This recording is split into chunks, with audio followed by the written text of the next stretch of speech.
وزیر اعلیٰ بلوچستان سرفراز بگٹی یہ کہتے ہیں کہ دوہرے قتل کیس میں مقتولین کے درمیان کوئی ازدواجی رشتہ نہیں تھا۔ مقتول خاتون کے 5 بچے ہیں، مرد کے بھی 4 بچے ہیں۔ قبائلی سردار سمیت 11 ملزمان کو گرفتار کیا۔ جو بھی ملوث ہوگا اسے گرفتار کریں گے اور قرار واقع سزا دلوائیں گے۔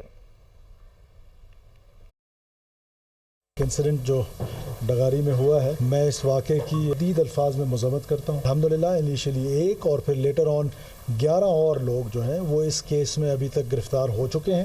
مزید گرفتاریوں کے لیے چھاپے مارے جا رہے ہیں اور ان گرفتاریوں میں ایک قبائلی سردار صاحب جو ہیں وہ بھی گرفتار ہوئے ہیں۔ جو مرضی اس کیس میں انوالو ہوگا ہم اس کو ضرور اریسٹ کریں گے، ضرور کورٹ آف لاء میں پیش کریں گے اور عدالتوں سے سزائیں دلانے کی کوشش کریں گے۔ ان کا آپس میں کوئی ازدواجی رشتہ نہیں تھا، ان کا آپس میں جو بچی تھی جو ماری گئی ہیں، جو شہید ہوئی ہیں، ان کے جو ہیں وہ 5 بچے ہیں، ان کے جو شوہر ہیں ان کا نام نور ہے۔